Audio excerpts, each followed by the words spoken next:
नमस्कार दर्शकों, मैं दीक्षा चौधरी। स्वागत है आपका एचपीएन न्यूज़ में। तो आज हम आए हैं अलीगढ़ के गांव हसपुर में, जहां हमारे साथ मौजूद है प्रधान पद के उम्मीदवार भोला भैया। सबसे पहले तो मैं इनका धन्यवाद करूंगी हमारे साथ जुड़ने के लिए, और मैं चाहूंगी हमारे दर्शकों को आप अपने बारे में थोड़ा सा कुछ बताएं। जी नमस्कार। और मेरा नाम भोला है और प्रधानी पद का उम्मीदवार हूँ। तो तो भैया, मैं सबसे पहले आपसे जानना चाहूंगी, जैसे कि आप प्रधान पद के लिए उम्मीदवार हैं और हाँ पूर्व में भी आप प्रधान प्रत्याशी रहे हैं, हाँ तो पूर्व में आपके क्षेत्र की कौन सी ऐसी समस्या है जिसका आप सबसे पहले हल करेंगे अगर आप प्रधान बनते हैं तो? जी हमारे गांव में पानी भरा रहता है। जो अभी भी प्रधान है उन्होंने तो हमारे सामने कुछ करा ही नहीं है, और जो गरीब लोगों के लिए आता है वो आज तक हमारे सामने कुछ दिया नहीं उन्होंने। तो अगर आप प्रधान बनते हैं तो अपने क्षेत्र की जनता के लिए आप ऐसा क्या करना चाहेंगे? सबसे पहले आपकी क्या प्राथमिकता रहेगी? प्राथमिकता ये रहेगी, हमारी पोखर है, पोखर में भी पानी ऐसा ही जाता है ना, नाली सभी फूटी हुई हैं। और पल्लंग हमारा बाईपास है, उधर कोई सड़क नहीं बनी हुई है, सब ऐसे ही है, कच्चा ही पड़ा है। और शिक्षा को लेकर अगर हम बात करें तो गांव में बहुत सारे स्कूलों में भी कमियां रहती हैं, और बच्चा हम्म। क्या होता है, बाहर नहीं जा पाता या परिवार में गरीबी की वजह से पढ़ नहीं पाते हैं। तो उन बच्चों की शिक्षा के लिए आप अपनी तरफ से क्या करना चाहेंगे नया? नया ये है, एक आंगनवाड़ी बनवाना चाहेंगे हम, वो भी नहीं है अभी गांव में। बच्चों की शिक्षा के लिए? बच्चों की शिक्षा के लिए वैसा सरकारी तो है, उसमें बच्चे अभी जाते नहीं, कम ही जाते हैं। अच्छा। और बात करें हम स्वास्थ्य की, तो ऐसा होता है, देखो गांव में क्या होता है, स्वास्थ्य की समस्याएं होती है तो लोगों को शहर भागना पड़ता है, क्योंकि जो उपचार वहां नहीं मिल पाता उनको। तो स्वास्थ्य के लिए आपकी क्या पहल रहेगी गांव वालों के लिए? हमारे गांव के लिए यही रहेगी कि पहले सरकारी हॉस्पिटल आए गांव के लिए, हमारा जो काम रहेगा, कोशिश तो यही रहेगी। और वैसे यहाँ तारपुर में है हॉस्पिटल तो। अच्छा। हाँ। तो जैसे हम बात करें बेरोजगारी की, तो गांव में बेरोजगारी बहुत ज्यादा देखने को मिलती है। तो हम्म। बहुत सारी सरकारी योजनाएं हैं जो रोजगार के लिए सरकार की तरफ से है, तो उनके बारे में आप बताइए कुछ। ये यही आता है यहाँ प्रधान की ओर से, तो यही आता है, नरेगा में नाम आते हैं। और इन्होंने अपने ही अपने नाम लिखवा रखे हैं ना, कि गरीब लोगों के तो किसी का कोई नाम मैंने देखा नहीं नरेगा में। मनरेगा में सरकार की तरफ से भी कुछ बदलाव किया गया है, तो हम्म। आपके हिसाब से क्या चीज करी गई है? ये पता नहीं, अभी बता दे, अब लगाएंगे पता क्या है।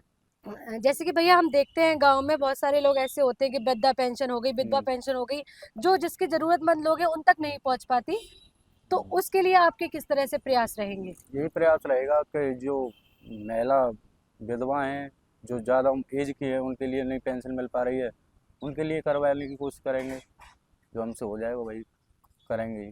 तो इसके आगे मैं आपसे जानना चाहूंगी कि अगर आप मान लो प्रधान बनते हैं अपने गांव हम्म। के, तो ऐसी कौन सी समस्या है जो आपको गांव की सबसे बड़ी दिख रही है और जिसका हल आप सबसे पहले करेंगे? एक तो पंचायत घर नहीं हमारे गांव में, उसकी समस्या का समाधान करेंगे। और जो गरीब लोग हैं हमारे गांव के, न बारात घर हैं गरीब लोगों के लिए, बारात घर भी नहीं है हमारे गांव में, उस उस समस्या को भी समाधान में लाएंगे हम। और इधर हम गली में निकलते हैं तो कीच, यहाँ पे भी होके निकलोगे लोग, वहाँ कीच ही कीच है, उस चीज़ से बीमारी फैल रही है लोगों में, उसका हल करना चाहेंगे। ठीक है। तो जैसे कि हम देखते हैं कि बहुत सारे वादे हैं जो राजनीति में लोग करते हैं, तो हम्म। आप अपने गांव के लोगों से कोई ऐसा वादा करना चाहेंगे जिसको आप प्रधान बनते ही पूरा करें? जी वादे तो अब सभी करते हैं, हम तो उन्हीं वादों को कर रहे हैं जो पूरा कर पाएंगे। और पहले भी आपने गांव के लोगों के लिए ऐसा कुछ कार्य किया हो जिसके लिए गांव के लोग आपका मतलब शुक्रगुजार हो, तो ऐसा कोई कार्य आप बताइए अपना। जी जब हो गए हैं कोई 5 साल से, तो हम लगातार कंबल बांटते आ रहे हैं लोगों में, प्रधान की ओर से आज तक कोई कंबल नहीं बांटा गया है। और गांव के किसी भी व्यक्ति से आप पूछ सकते हो, सभी सभी हमारे साथ हैं, हम सभी के साथ हैं, और लोगों का आशीर्वाद रहेगा तो हम लड़ेंगे चुनाव आज। बिल्कुल। तो विकास कार्यों को लेकर भी अगर हम बात करें क्षेत्र के, और क्या क्या विकास कार्य हैं जो आपकी तरफ से कराए जाएंगे?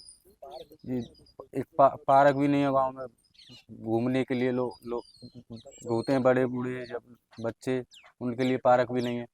और पार्क पार्क की भी व्यवस्था बनाई जाएगी। तो इसी के साथ मैं आखिरी सवाल आपसे चाहूंगी कि ऐसा कोई संदेश जो आप अपने गांव वाले लोगों को देना चाहें कि आने वाले जो प्रधान पद का चुनाव है उसमें वो आपको कैसे, किस तरह से सपोर्ट करें?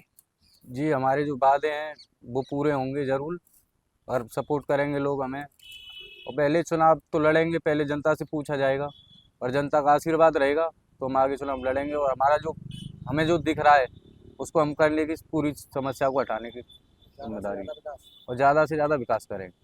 तो इसी के साथ मैं आपका धन्यवाद करूंगी कि आपने हमें बताया कि आपका जो गांव है किस तरह से आप विकास कार्य कराएंगे अगर आप प्रधान पद के लिए चुने जाते हैं तो। धन्यवाद भैया।